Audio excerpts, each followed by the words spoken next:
राजकुमार भाटी जी, ये एतराज क्यों और लोकसभा स्पीकर के पास ये अधिकार होता है? ठीक। राजकुमार भाटी जी, ये अधिकार तो लोकसभा स्पीकर के पास होता है। उन्होंने प्रधानमंत्री को इसके लिए आमंत्रण दिया है, उन्होंने कहा है कि भाई आप आइए। और क्या लग रहा है कि इसके जरिए क्या प्रधानमंत्री के जरिए क्या राष्ट्रपति को टारगेट किया जा रहा है या राष्ट्रपति के जरिए पीएम को टारगेट किया जा रहा है? नहीं, आपने अपने डिबेट में ये सवाल उठाया कि प्रधानमंत्री क्यों नहीं कर सकते, प्रधानमंत्री पर ऐतराज क्यों है विपक्ष को। सवाल ये नहीं है, प्रधानमंत्री कर सकते हैं, हेड ऑफ गवर्नमेंट के नाते वो कर सकते हैं, ये कोई नहीं कह रहा कि वो क्यों वो नहीं कर सकते। सवाल ये है कि संसद के 3 अंग होते हैं, राष्ट्रपति, लोकसभा और राज्यसभा। जिस संसद का अनिवार्य अंग है राष्ट्रपति और सबसे महत्वपूर्ण अंग है, राष्ट्रपति ही संसद के सदनों के आह्वान करती हैं, सदन बुलाती हैं, बैठकें बुलाती हैं, राष्ट्रपति ही अधिसूचना जारी करते हैं। तो राष्ट्रपति जिसके संसद को भंग कर सकता है, राष्ट्रपति जो राष्ट्रपति के बिना संसद अधूरी है, उस राष्ट्रपति को ना पूछना। ये नहीं कह रहा विपक्ष ने, किसी ने नहीं कहा कि राष्ट्रपति से ही कराओ, प्रधानमंत्री से मत कराओ, लेकिन ना भूमि पूजन के समय पे, ना शिलान्यास के समय पे, ना उद्घाटन के समय पर राष्ट्रपति को अवॉइड करना, क्या ये राष्ट्र का अपमान नहीं है? क्या ये राष्ट्रीय संविधान का अपमान नहीं है? राष्ट्र की संप्रभुता का अपमान नहीं है? हमारे माननीय प्रधानमंत्री जी को इतना शौक है फोटो खिंचवाने का, और उनके साथ फोटो के फ्रेम में कोई और नहीं आना चाहिए।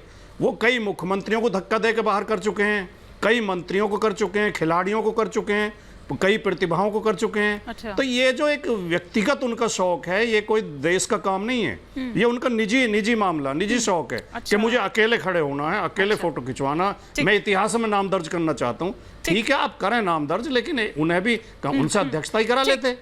राष्ट्रपति को ना पूछना, उनको अवॉइड करना, उनकी उपेक्षा करना, आपकी इसी बात को आगे ले जाती हूँ। प्रोफेसर विशाल मिश्रा, बात तो बिल्कुल ठीक कही है वैसे भाटी जी ने कि संसद के अगर 3 हिस्से होते हैं, लोकसभा, राज्यसभा और साथ ही साथ राष्ट्रपति, उन्होंने गिनाया।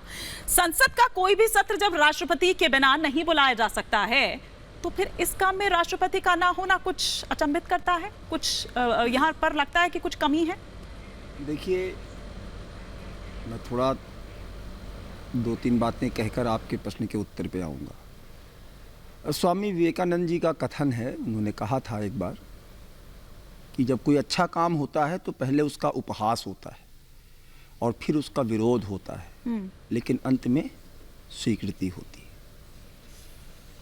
अभी बात उद्घाटन की हो रही है। उद्घाटन से पहले जब भूमि पूजन की बात थी, योजना बनी थी, तब भी न्यायालय लोग गए थे।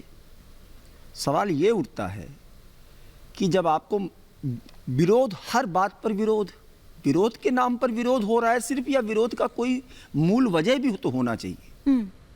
एक व्यक्ति, प्रधानमंत्री आदरणीय श्री नरेंद्र मोदी जी से इतनी बेवजह की नफरत, विरोध कि आप उसके विरोध के संदर्भ में आप पूरे के पूरे राष्ट्र के प्रतीक का विरोध करने लगते हैं।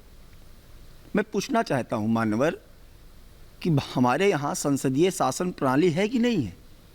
तो जब उसी प्रणाली की बात कर रहे हैं, आ रहा हूँ ना कि हमारे यहाँ संसदीय शासन प्रणाली है। तो जब संसदीय शासन प्रणाली है तो उसी संसदीय शासन प्रणाली के अंतर्गत हमारे जो प्रधानमंत्री होते हैं वो संसदीय दल के नेता होते हैं, उस संसद को रिप्रेजेंट कर रहे होते हैं, संसद के वो मुखिया होते हैं।